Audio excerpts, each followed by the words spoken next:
Yes. And we look for the one in history who claimed to receive it for everyone. And only one man in history makes that claim, which is the Prophet Muhammad. Because Jesus doesn't make that claim, and Moses doesn't make that claim, and Abraham doesn't make that claim. So the idea that there was 3 wise men, choirs of angels, shepherds, is false. Why? Because one of those nativity stories is false, because they can't both be true based upon our concept of what? Absolute truth. King Herod cannot be alive and dead 10 years at the same time. Impossible. So he's either alive, which means the Gospel of Luke has got it wrong, or he's dead and the Gospel of Matthew has got it wrong.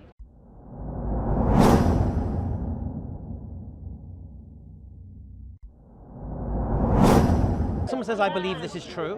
What you're basically saying is, I accept this proposition. And when you accept a proposition, it means you've reasoned as to why you should accept that proposition. So when I asked the young lady here the question of why you believe Christianity is true, it's basically as why have you accepted the proposition of the death and resurrection of Jesus Christ? It's basically the question. And the answer is very clear. Well, because the Gospels say so, the Bible says so. And then obviously my next question would be, why do you trust what the Bible says? Well, and that's dismissive of the feelings of her and her own, experience. Yeah, but so I'll explain the problem. Do you understand the concept of the absolute truth? Yeah. Right. So 2 things that explain the same phenomena that contradict cannot both be true. Agree? Did you understand that? Yes. But 2 things can be true at the same time. Can't be true at the same time if they contradict. So I'll give you an example. Moon landing. People believe Neil Armstrong in the 60s landed on the moon, Nixon on the phone, yeah? Moon landing happened. People today doubt it happened. They question whether it happened.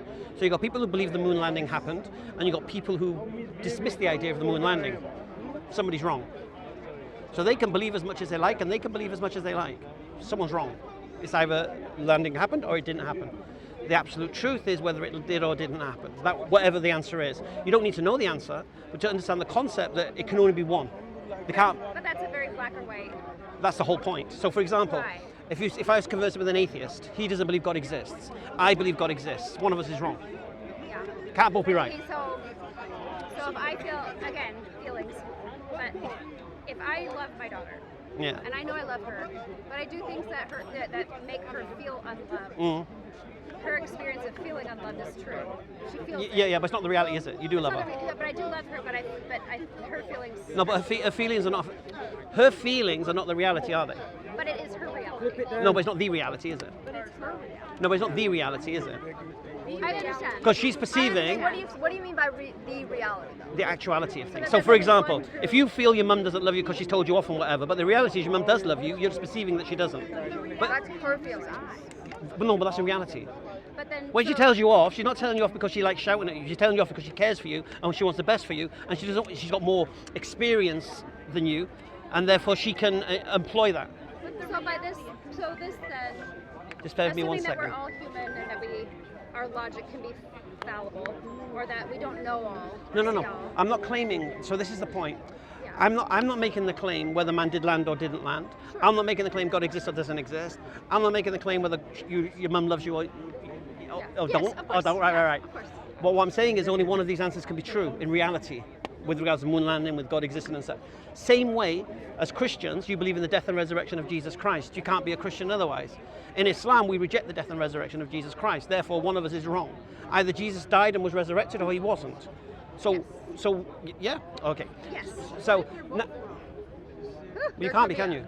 You could. There are several other religions. No, but Give me another explanation. Jesus lived and died. He either dies and resurrected, or he didn't die and resurrect. It can only be one of the. It's got to be one or the other. It can't both be true. That he's correct. No, so what happens now is you have Muslims who believe things to be true because they're Muslims. You have Hindus who believe things to be true based upon their feelings. But it doesn't make it true in reality because it can't be true in reality because they're contradictory. So for example, Hindus believe in reincarnation. We don't believe in reincarnation. So they could feel that, their ancestor, they used to be a butterfly or whatever. But for me, so either they're wrong or right, one of us is wrong or right. So this is the point. So what I'm doing, I'm rationalizing my position as to why I believe. So if Muhammad is the messenger of God, based upon the principle if he can't be lying, crazy or deceived, that would mean Islam is true, which would mean every other religion is false by default. Because there's no two religions you can reconcile in their fundamentals. Yeah. So the foundation of Christianity is based on the death and resurrection of Jesus Christ. Foundation of Islam is not that. Yeah, right. So they cannot both be true. Now, you talked about feelings. Muslims could feel as, you know, I've spoken to Muslims. I've asked them why I believe Islam is true. Oh, I feel, and feelings are irrelevant. It doesn't change the reality. Just because you feel something doesn't make it true or make it real. Yeah? You have to rationalize it. So, for example, how do any of us know for sure? it's not about knowing. It's believing and having justified reason. So belief goes back is to feeling. It's feeling. No. It's right. Look, for example, why do you believe the Bible's reliable? Forget the feelings now. Let's Why rationalize do I it. believe? Because I've learned so much, and I can't say anything about feeling. Say it again, sorry? I can't say anything about feeling because apparently it's not real or relevant. No. Because removing feelings from it, Yeah. like takes away, then you win. No, because I could read the Quran and have feelings about it. Yeah. But so the problem is, if I could read the Quran and have feelings this is from God, and you can read the Bible and have feelings this is from God, feelings can't be used as a criteria for truth now. course. Because one of us can't, because one of us is wrong. So you can't use that criteria as evidence anymore. Because why? Because I could have feelings for my book, you could have feelings for your book, but one of our books is wrong. Of course. But And- to eliminate them altogether, No, we're not eliminating. No. You can have feelings, no problem. But what you shouldn't do is eliminating from the discussion. no. What I mean is, you cannot take feelings as a rational reason. Of course. Because your feelings are based on what? Well, and that's why I say, for me, So let me go to where you were. So emotion and logic, bringing them together creates a wise mind. MashaAllah. So No one's disputing this. The point here is and this. so to dismiss it and only go with logic. Feelings without rationale is blind belief. Yes, you need both. You Of course. absolutely need Opinion without information is not an informed opinion. This is the point. Like you say, you have to combine the rationale. You can combine it with the We all have emotion. different opinions. Your opinions are formed on basis of Different what you. opinions, different beliefs. No, opinions have got to be rationalized though. Otherwise, they're uninformed. But it feels that you, in your study, you've determined that we're wrong. No. I didn't. I'm saying it feels. And No. It's fine. Let's. No. Let me help you. Thank you. I'm a Muslim. Yes. You are wrong. Okay. Okay. Because my worldview has to. If my worldview is true, Because if one is right, then the other has to be. and vice versa, you're Christians. So as a Muslim, I'm wrong. Has to be because we can't both be true. Yeah. So if you believe I Christianity is true, believe that God loves all of us. no, I understand that. No, yes, but He's talking about salvation. The You point- believe that salvation is in the blood of Jesus. Yes. And you believe that anybody who does not believe will not enter paradise. I don't. No, but majority of 99.99. No. One But second. we're Relax. very unpopular in that we're. Okay, that's cool. Don't tell anyone, but we're Mormon. Yeah, that's fine. We believe everyone's going to heaven. Yeah. Everyone's going. God loves everybody. Okay. So when Paul said there's no forgiveness of sin without the shedding of blood, how do you understand that? The what? When Paul says in the Bible there's no forgiveness of sin without the shedding of blood, how do you understand that? Christ's blood was shed for us. Right. So so there's no forgiveness. all, Yeah, for for all. Yeah. He did say all. It says many. Jesus says many. Okay. The point here now is, if there's no forgiveness of sin without the shedding of blood, and I don't believe Jesus shed his blood for me, how can I be saved? It doesn't matter if you believe it. Jesus' It does, blood was I'm saying. All right. Okay. Let's do it this way. Let's do it this way. So you're saying Jesus' blood was shed. Why do you believe that? No, but why? I've studied it. For myself. Studied it where? What have you studied? Does it matter? Of course it matters, because Because if how I can give you be a sure? list of my references and I had No, to, no, like, because then does it would it change? It wouldn't change your mind. It wouldn't change. No. It wouldn't change any of your opinion. No, but what you got to understand is this: nothing you say, yeah, Will change your mind. because I'm not asking you to change my mind. Right. And we're not trying to. No. Yeah. Look, the whole conversation is not about what I believe. Okay, it's what you do, and you believe in the blood of Jesus Christ as a salvation. Well, we're learning from what you believe as well. No, don't worry about what I believe. Because I'm trying to understand and ascertain. Because look, if you believe Jesus died for the sins of the world, yeah, my religion rejects that. Okay. Oh, okay. So, standard. So I'm not here to tell you Christianity's false or wrong or whatever. Then why are you here? I'm here to understand from Christians why you believe these things happened.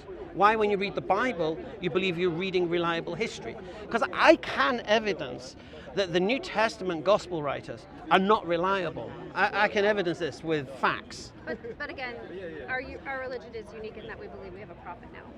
Say it again, sorry. Our religion is unique in that we believe we have a prophet today. Yeah, but it's you believe in Joseph Smith and that, innit? Oh, Mormons? Yeah, they're Mormons. Okay. But for me, my argument when I deal with Christianity, it doesn't matter whether if you're Mormon or whether you're a Jehovah's Witness or whether you're a Catholic or Orthodox or Presbyterian or Methodist or whatever, Anglican, whatever you may be. But we're all wrong together. The problem is you all rely on one man. All of you. But Paul. they're two. They rely on three. Paul, No, Jesus, Paul. Joseph Smith. No. Mormons. He was, yeah. No, See, she said yes. No. She said I'm saying yes, we are Mormons.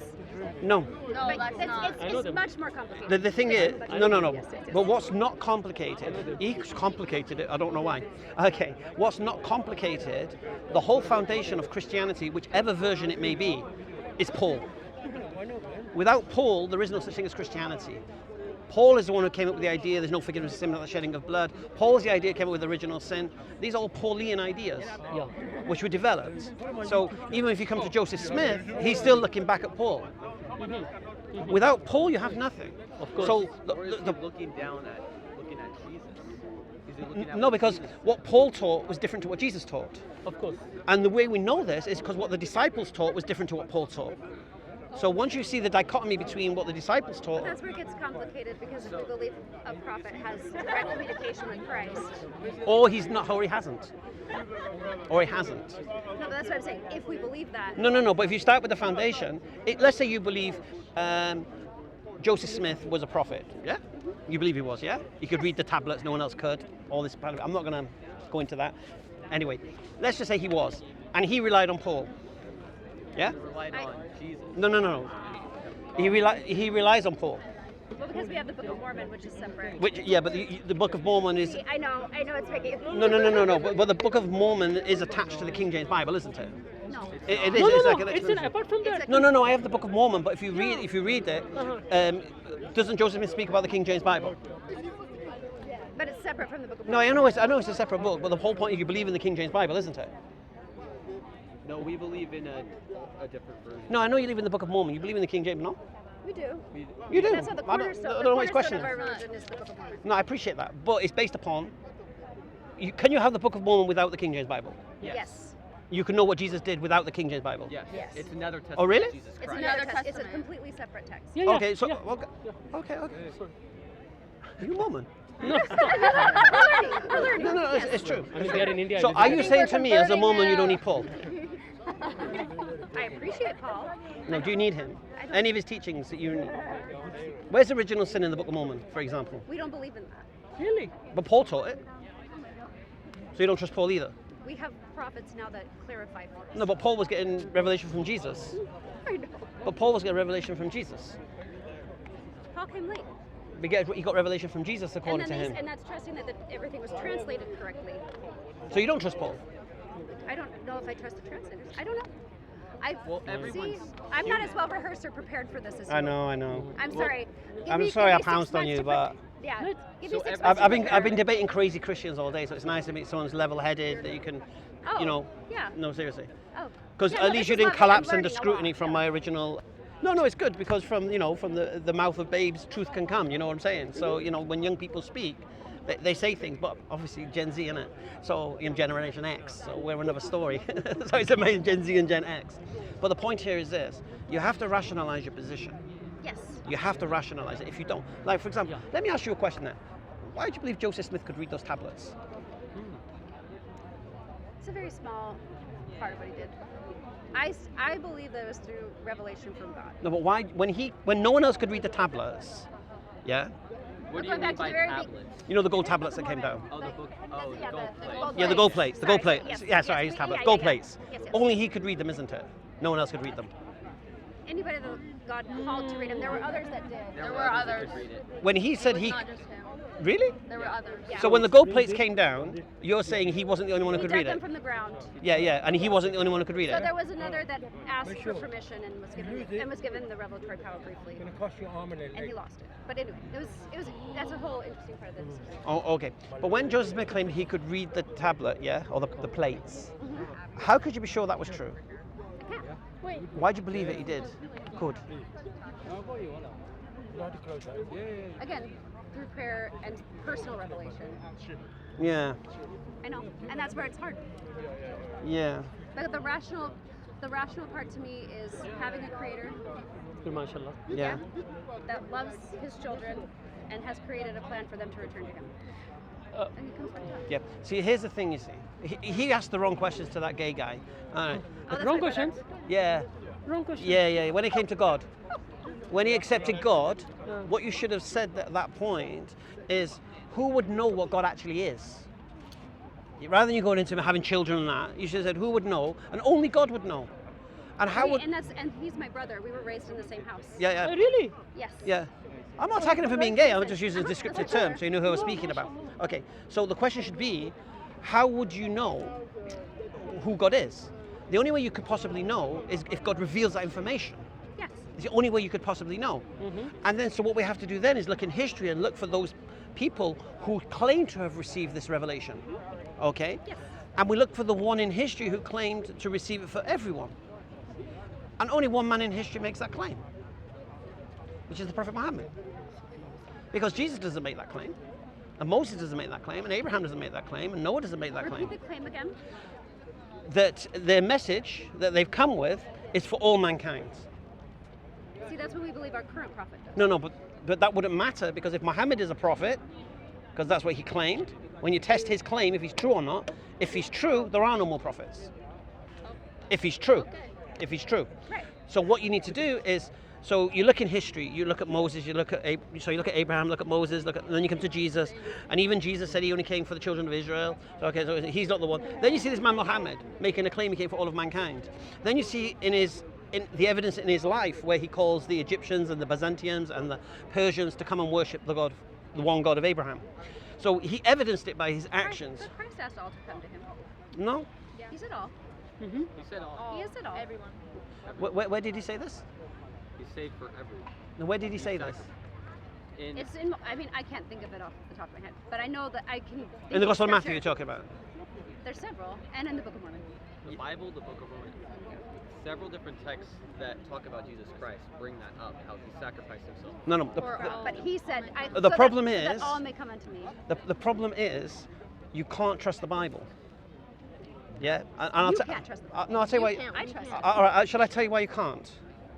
You can, but Quickly, I've heard it quickly. before. You can try. I mean, you can. You you sure can can I've heard try. it. Yeah? Yeah, Are you you sure? can try. Go for Yeah, it. Okay. So if I can show you a historical error between the Gospels, you'll concede that one of the Gospel writers is not reliable historically, yeah? No, but I'll listen. No, but if I I can, won't concede it. if but I I'll demonstrate listen. it. Well, does a prophet have to be perfect? No, because we're we are not all talking. human. We're not talking about that. None of us are perfect. We're We're not, all imperfect. we're not talking about that. I've never claimed perfection. Okay. What I'm talking about is the gospel writers. Okay. So I'll give you the evidence. Okay. Let's talk about the birth of Jesus and the time he was born. The Gospel of Matthew. What's the story? Mary and Joseph are in Bethlehem. They get the vision. Mary's going to have a baby. But see, these details don't matter to me. No, I'll tell you why they matter. I'll explain why they matter. Okay. I'll explain. So according to the Gospel of Matthew, King Herod, the three wise men go to King Herod, and he says, report back to me about the baby. They go, and then when they see the baby, they don't. And then King Herod starts killing babies in Bethlehem, and then Mary and Joseph flee to Egypt. And then after, when they hear King Herod's died, they come back to Bethlehem, but then they see his son Archelaus has become Herod, and they fear him, and then they go set up home in Nazareth. Gospel of Matthew. Okay. Gospel of Luke. Mary and Joseph start off in Nazareth.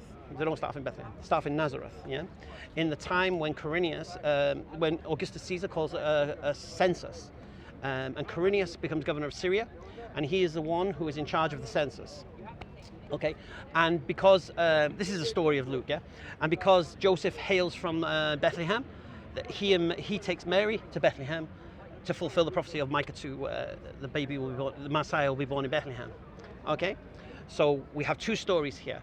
One, King Herod the Great, the father of Archelaus, who instructs the killing of babies in Bethlehem.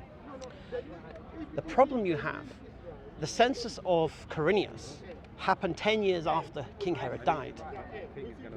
Because it happened after King Herod died, his son took over, then after 6 years, the Roman Empire annexed Judea, deposed Archelaus, and called the census.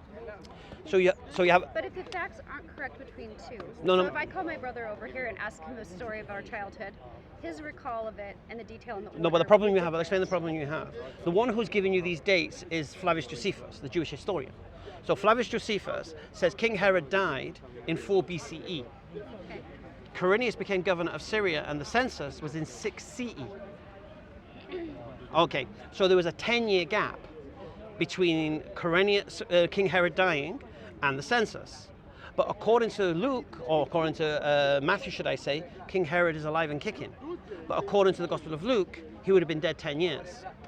Therefore, the nativity, so now you have a problem. So you know the nativity, you have choirs of angels and shepherds and 3 wise men and all this and a manger. This is getting away from wise mind. I'll explain to you. And going only to... No, I'm going to explain to you. That don't matter. I'm going to say why they do matter.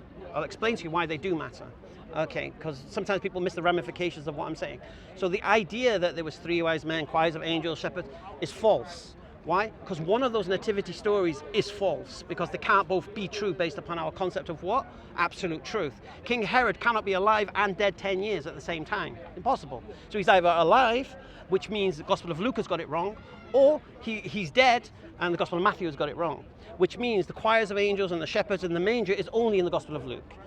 Only the 3 wise men are in the Gospel of Matthew. You can't combine them. This is the first problem. Now, I'm getting very tired. good. So I feel drained. here's what you need to reflect upon. You And seem like like we'll to have talk to... a lot. No. I've been here since it's 2 it's o'clock. Okay. So, okay. No, but let me explain the the- brief summation. Oh, Just so yeah. that, yes, Okay, because my brain is melting. no problem. The brief summation is very simple. Okay. Either the Gospel of Luke is wrong or the Gospel of Matthew is wrong. They can't both be correct because one of them has got history wrong. They can't both be true. King Herod can't be alive and dead 10 years. Which one is it? Can't be both. Now the problem you have is, if let's say Matthew is correct and King Herod was alive, there's nowhere in history does it evidence King Herod killing babies in Bethlehem. Nowhere historically does it mention it. You have Flavius Josephus again, who writes about all the atrocities King Herod committed, and yet he never mentions killing of babies in Bethlehem. So now we're like, why isn't it happening? And the problem you have now is the author of Matthew, who creates this story, he takes 3 prophecies, one from Jeremiah, one from Hosea, and one that doesn't even exist, to act like this killing of babies in Bethlehem fulfilled. So for example, when he talks about the killing of the babies in Bethlehem, he says, as what Jeremiah said, and Rachel is weeping in Ramah for her children, she cannot be consoled, for they're all gone. Okay, then he quotes Hosea when he says, I shall call my son from Egypt. And then he quotes when they go to Nazareth, so he shall be called the Nazarene. So the author of Matthew has made out that the story of King Herod killing babies in Bethlehem fulfills 3 prophecies. The problem is, those 2 of the prophecies of Jeremiah and Hosea are completely out of context, and the 3rd one doesn't even exist. Yeah. So this is evidence, and this is what you've got to remember now. Whenever you believe that the New Testament fulfills prophecy, And this is assuming that you're correct. yeah, Yes. So I'll have to go read. yes, Like, I'll have yeah, to go yeah, look. 100%. Okay. Check it out. This will be on my channel. Okay. Yeah, I've got a channel called Hamza's Den. Check it out. Yeah.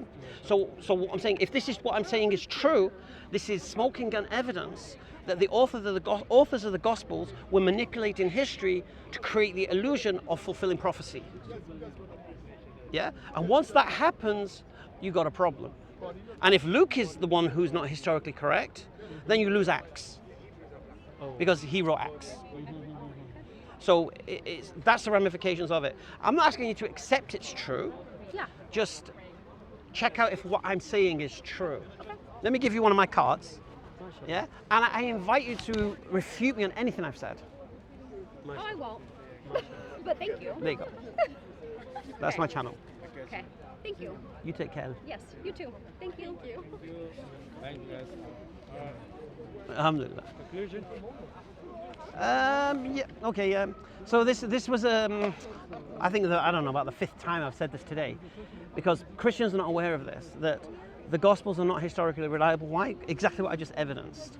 You cannot have a King Herod instructing 3 wise men to talk about them and killing babies in Bethlehem, and at the same time have a governor in Syria who only became governor 10 years after King Herod died.